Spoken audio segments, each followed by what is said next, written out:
para abordar el tema precisamente del cuidado del agua, de su conciencia, tomar la conciencia o concientización en el uso del vital líquido. Yo le agradezco a dos expertos este día que me han permitido pues traerlos al estudio, uno en el estudio, otro en la línea telefónica. Saludo al doctor Juan Cervantes, integrante del Centro de Ciencias de la Tierra de la Universidad Veracruzana. Doctor, muchas gracias por participar de este ejercicio. Al contrario, muchas gracias a ustedes por la invitación. Y bueno, con nosotros está también el coordinador de Agua y Vinculación de la Comisión Municipal de Agua y Saneamiento de Jalapa, de las CEMAS, Bolívar Arias Holguín. Bolívar, ¿cómo estás? Como siempre, Luis. Gracias por la invitación. Saludos a todos. Bueno, pues empezar con el tema, doctor Juan Cervantes, el tema del rol que debe de jugar todo gobierno en la importancia y relevancia que tiene el vital líquido. Es un asunto que debe de ser inscrito ya y puesto en la agenda de prioridades nacionales, de prioridades estatales, de prioridades municipales. Sí, desde luego. Finalmente, si bien aquí en Veracruz tenemos el privilegio de vivir en una zona donde relativamente abunda el agua, es claro que los problemas siguen presentándose año con año y cada vez más frecuentes y cada vez más intensos. Sí. Entonces, es necesario la participación no solo de los gobiernos, sino de los ciudadanos. En este caso, aprovecho, yo también funjo como presidente del Consejo de Cuenca de los ríos Tuxpan-Aljamapa, Sí. donde los integrantes de la sociedad civil pues participamos de manera activa en conjunto con las autoridades. Ahí pues platicamos con las personas de Comisión Nacional del Agua, desde luego, con la Comisión de Agua del Estado de Veracruz, pero platicamos también entre académicos, entre productores, entre prestadores de servicios, y es claro que llegamos a la conclusión de que todos estos aspectos deben de ser puestos ya en una agenda inmediata para realizar acciones muy precisas con el fin de conservar el agua. Es evidente, doctor, que en este tema y en este sentido, el tema de relevancia geoestratégica que tiene el vital líquido debe de ser incorporado en planes nacionales de preservación, conservación, uso y destino del agua. A nivel federal entendemos que existe un plan hídrico nacional, pero le preguntaría, por Veracruz corren el 30% de las aguas dulces del país, se van a las cuencas y terminan en el mar. ¿Qué se está haciendo en materia de preservación del agua en el estado de Veracruz? ¿Qué es lo que falta por hacer? Correcto. Bueno, hay que recordar que varias cuencas que desembocan en el Golfo de México nacen en otros estados, no necesariamente en el estado de Veracruz. Esto implica que hay que trabajar con los vecinos de Hidalgo, Puebla, Oaxaca, Tamaulipas también. En el caso de la preservación del agua, en el consejo que tuvimos el mes pasado, se acordó y se aprobó por gran mayoría el hecho de que la Comisión Nacional del Agua propuso, por ejemplo, una reserva de agua, por así llamarla, para los próximos 30 años, agua superficial. Sí. Agua superficial.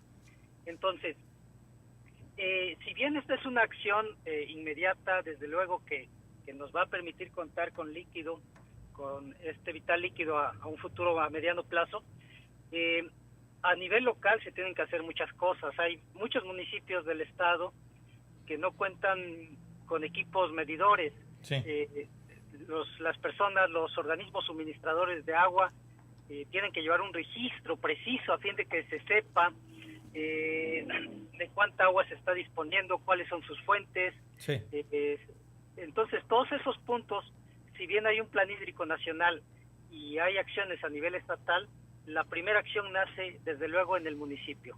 Bien, le ruego, doctor, no se separe de la línea telefónica, tengo que cumplir con los patrocinadores y en un instante más seguimos, Bolívar, para también hablar de lo que significa el agua potable para una ciudad como Jalapa, en donde hemos comenzado a ver y a observar que nos hace falta en algunos momentos del año, nos hace falta el agua y a veces mucha gente no toma conciencia de la necesidad de reutilizarla, de cuidarla, de salvaguardar este recurso que ahora pensamos que es interminable, pero en algún momento puede dejar de serlo. Vamos al corte y regresamos. En un momento regresamos. Estamos en contacto cuando son las 2 de la tarde con 25 minutos. Gracias, doctor Juan Cervantes, integrante del Centro de Ciencias de la Tierra de la UB, por permanecer en la línea telefónica, y gracias también a Bolívar Arias Holguín, quienes están participando en este ejercicio de análisis y reflexión sobre el tema. El Día Internacional del Agua es vital, el tema de la conservación y preservación, hablando desde el punto de vista local, y me refiero a lo local en nuestro municipio, en nuestra zona metropolitana de Jalapa, Bolívar. El tema del tratado, escuchábamos una nota que a mí me llamó mucho la atención, porque es increíble que en el tema de las aguas residuales solo el 45% de las aguas que transcurren o circulan por Veracruz o se utilizan en Veracruz son tratadas, ¿no? Es lo que dice la CAEP. ¿Cómo anda Jalapa en ese sentido? ¿Cómo andan los números, por ejemplo, en una ciudad como Jalapa? Orgullosamente podemos decir que aquí en Jalapa es casi más del 80%, exactamente el 84% de las aguas tratadas. En Jalapa tenemos 2 plantas de tratamiento. Con esa, ahora sí se han regulado y se han cumplido con las normas que nos rigen a nivel nacional, el poder tratarlas. Incluso puedo decirte que son 1000 litros por segundo de las que se tratan, y en esta actual administración, sí, estimado, han sido más de 7 millones de litros cúbicos lo que se han tratado en conjunto de estas 2 plantas de tratamiento. Por ejemplo, también se tiene un proyecto que de hecho ya está por concluirse la 3ª etapa de la reutilización de las aguas, como tú bien comentabas. Es decir, de la planta de tratamiento número 1 se va a canalizar un tubo directamente hacia el club de golf. Sí. Con base en esto, entonces el club de golf va a poder entonces regar su campo. Esto es una de las políticas públicas ambientales que a nivel mundial se celebra en el sentido de reutilizar el agua tratada incluso. Y esto es de beneficio para toda la ciudad. Aquí en Jalapa un tema recurrente, un tema que preocupa es precisamente el desabasto del agua.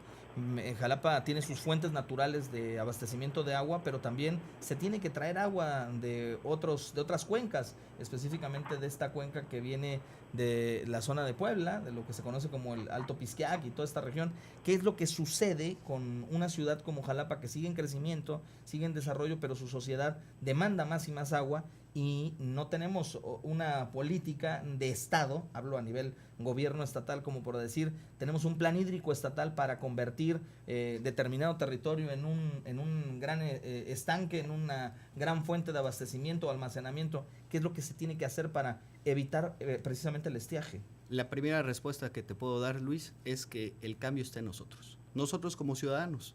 Si nosotros tomamos conciencia de que el agua no es infinita y nosotros tomamos usos y costumbres y los cambiamos en nuestra casa, sí, a partir de eso entonces vamos a empezar a poder generar una cultura del cuidado del agua, llámese también de la concientización.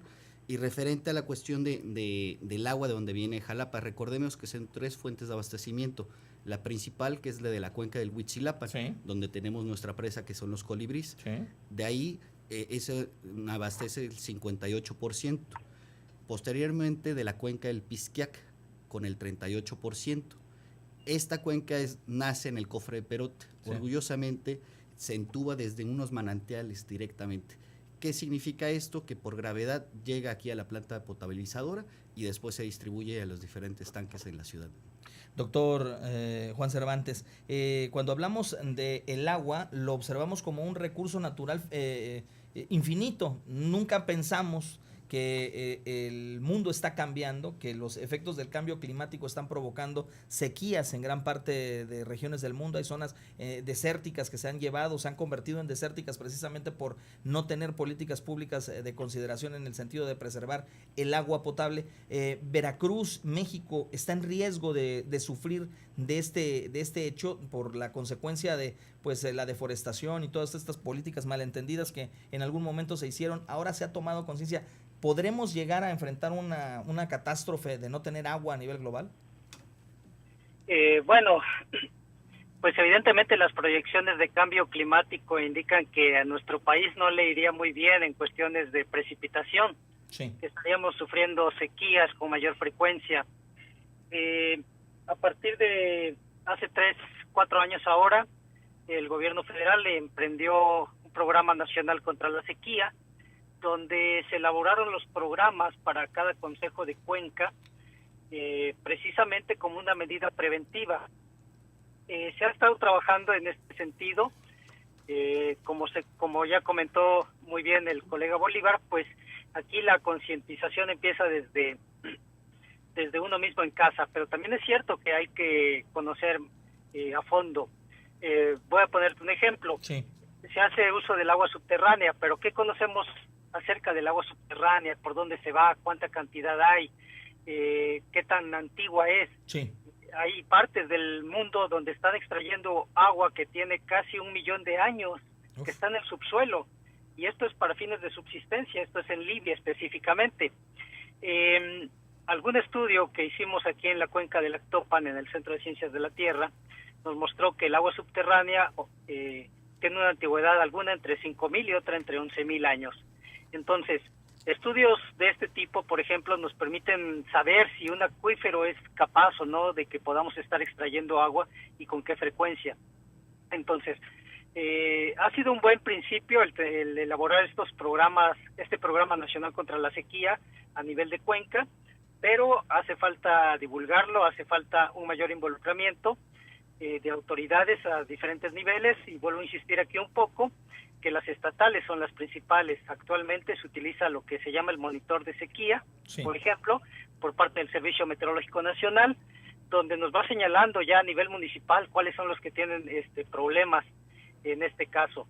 Así que respondiendo a tu pregunta específicamente acerca de si estamos preparados o no, sí, pues yo diría que estamos en el inicio solamente. Nos falta mucho, considerando que la política tendrá que estar enfocada a que podemos sufrir eventos de sequía cada vez más fuertes. Don Juan Cervantes, doctor, con el conocimiento que tiene del tema meteorológico y atmosférico, este análisis de las ciencias de la Tierra específicamente, vemos un calentamiento global más acelerado, en donde los polos de la Tierra se están comenzando pues a derretir, hay menos masa polar, vamos a decirlo así, que en antaño.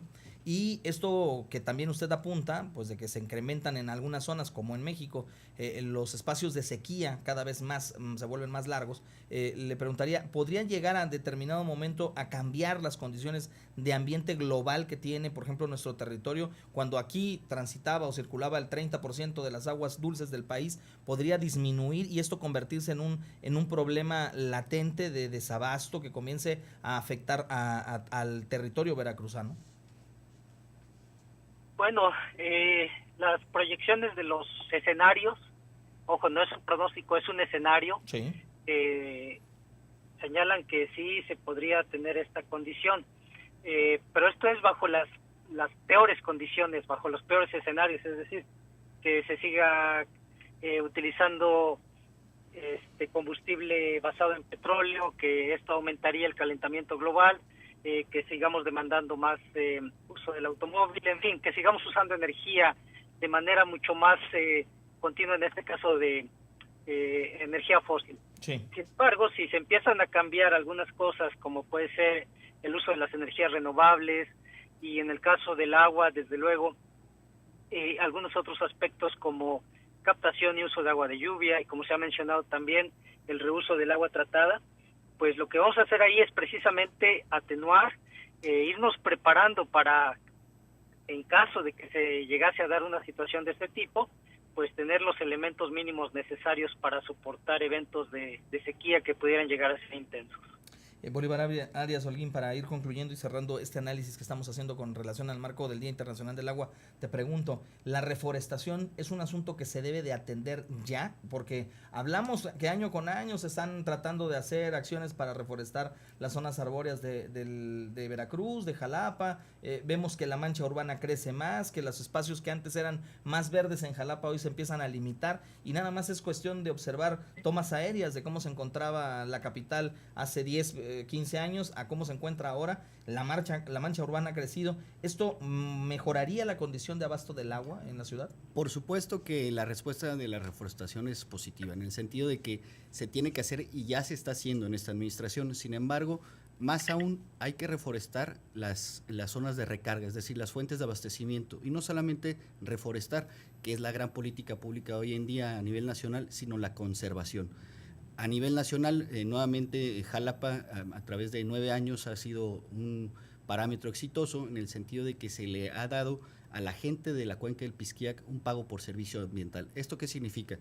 Que por cada hectárea que ellos conserven y cuiden, ellos reciben un dinero a cambio. Esto es un dinero totalmente transparente a través de un fondo donde está involucrado el gobierno federal a través de la CONAFOR, incluso el estatal con la Secretaría de Medio Ambiente y la parte municipal con CEMAS. CEMAS aporta cada año 750,000 pesos a este fondo y este año se depositó al Fondo Ambiental Veracruzano, donde la parte estatal también aporta en proyectos productivos. Entonces, además de la reforestación, es la conservación de las fuentes de abastecimiento. Bien, por último nada más preguntarte, está próximo a empezar el periodo de estiaje que normalmente año con año vamos informándole al auditorio, ya se tiene listo este calendario, se dará a conocer en unos días más, es importante que la gente tome conciencia del abasto del agua, del cuidado del agua para evitar quedarse sin el vital líquido, ¿no? En efecto, es decir, nuevamente el cambio está en nosotros.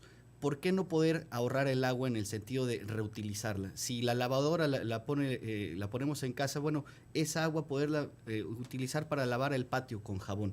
Por favor, no usar manguera para lavar el coche. Está comprobado que con 2 cubetas, simple y llanamente, se puede lavar muy bien el coche. Son esos cambios pequeños que podemos hacer nosotros como ciudadanos, sobre todo para ahorrar este vital líquido. Pues les agradezco al doctor Juan Cervantes por tomar el teléfono, integrante del Centro de Ciencias de la Tierra de la Universidad Veracruzana, a Bolívar Arias Holguín, quien es el coordinador de agua y vinculación de la Comisión Municipal de Agua Potable y Saneamiento de Jalapa. Gracias por venir y participar a ambos en este ejercicio. Muchas gracias.